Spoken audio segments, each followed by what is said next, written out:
Israel ने साफ कह दिया है कि नॉर्थ गाजा को मर्ज नहीं किया जाएगा। इस इलाके को इजराइल के साथ मिलाया जाएगा। क्या ये पॉसिबल है?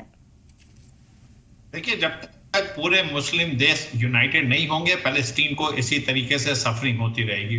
और नेतन्याहू साहब के साथ देखिए खड़ा होता है अमेरिका, और जो भी यहाँ पे कार्रवाई हो रही है, जिस भी तरीके का प्रपोजल आ रहा है, उसमें देखिए पूरी तरीके से अमेरिका और इजराइल दोनों का ज्वाइंट स्टेटमेंट आप इसको समझ सकते हैं। कुछ भी पॉसिबल है। देखिए, आज की डेट में आईडीएफ पूरा आपकी गाजा पट्टी को डोमिनेट कर रहा है, और आपको कोई आपकी गुहार, जो मदद की गुहार है, इंटरनेशनल जो तमाम तरीके के इंस्टीट्यूशन है, कोई आपकी बात करते जरूर है लेकिन इंप्लीमेंटेशन नहीं हो पा रहा है। तो इजराइल पहले देखिए नॉर्थ गाजा को लेने के चक्कर में आए, फिर सेंट्रल गाजा में आएगा, फिर सदर्न गाजा में आएगा। ये कहने का मतलब है कि इस इलाके से आईडीएफ जाना नहीं चाहता। अब तो देखिए वहां पे तमाम तरीके के जो यहूदी हैं उनको बसाया भी जाएगा, जैसे कि वेस्ट बैंक में किया गया। तो अब इस तरीके की कार्रवाई है।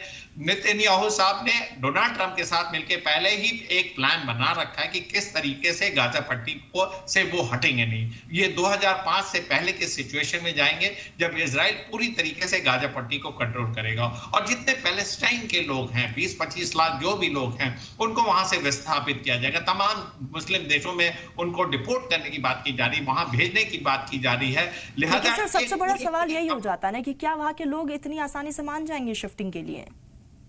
देखिए, रोज आपके यहाँ कत्लेआम हो रहा है, रोज तबाहियां मच रही है, तमाम तरीके की स्ट्राइक हो रही है। जब ह्यूमैनिटेरियन एड आती है, आप उस पर फायरिंग करके 700-800 लोगों को मार देते हैं। 58,000 लोगों को मारा जा चुका है, लाख से ऊपर इंजर्ड हैं। अब आपका रेजिस्टेंस बचा नहीं, और आपकी मदद के लिए कोई नहीं आ रहा है। इंटरनेशनल इंस्टीट्यूट, चाहे यूनाइटेड नेशन हो या तमाम ह्यूमैनिटेरियन एड की जो मदद है, वो उस तादाद में नहीं पहुंची। वो सारे के सारे मूक दर्शक बने हुए।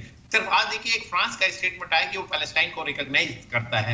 इस तरीके के कई देशों ने स्टेटमेंट दिया, लेकिन आप जब तक वहां पे मदद नहीं पहुंचाएंगे, एक तरीके का प्रेशर नहीं क्रिएट करेंगे, वो इजराइल आईडीएफ क्यों वहां से विड्रॉ करेगा? और अल्टीमेटली आप भी उनके बंधक छोड़ नहीं रहे। तमाम तरीके के जो कंडीशंस हैं, जो अनकंडीशनल रिलीज ऑफ बंधक है, वो भी नहीं मेटलाइज हो रहा है। तो आपकी सफरिंग बढ़ती चली जा रही है। देखिए, आपने जब लड़ाई की शुरुआत की थी, उससे लेके आज तक में आपको भारी नुकसान हुआ है, और कोई आपके, चाहे सऊदी अरब हो, इजिप्ट हो, जॉर्डन हो, तमाम मुस्लिम देशों सारे के सारे पीछे हट गए हैं आज की डेट में। देखिए, पैलेस्टाइन का कॉज एक बहुत बड़ा कॉज था, जिसमें टू नेशन थ्योरी सोल्यूशन दिखता था, लेकिन कहां उस पर इंप्लीमेंट हो रहा है? डोनाल्ड ट्रंप देखिए आज की डेट में जो भी बोलते हैं, वो वन साइडेड अप्रोच लेके सारी समस्या का समाधान कर रहे हैं। वो पैलेस्टाइन की समस्या को ना सुलझा के पैलेस्टाइन को ही खत्म कर देना चाहते हैं। ये उनकी सोच है। रिवेरा बनाना चाहते हैं, मेडिटेरियन का एक दोषी है, उसके साथ साथ तमाम तरीके के रिजॉर्ट और वहां टूरिज्म डेवलप करना। ये आपकी सोच है, और जिनका जमीन है, जिनके हक हैं,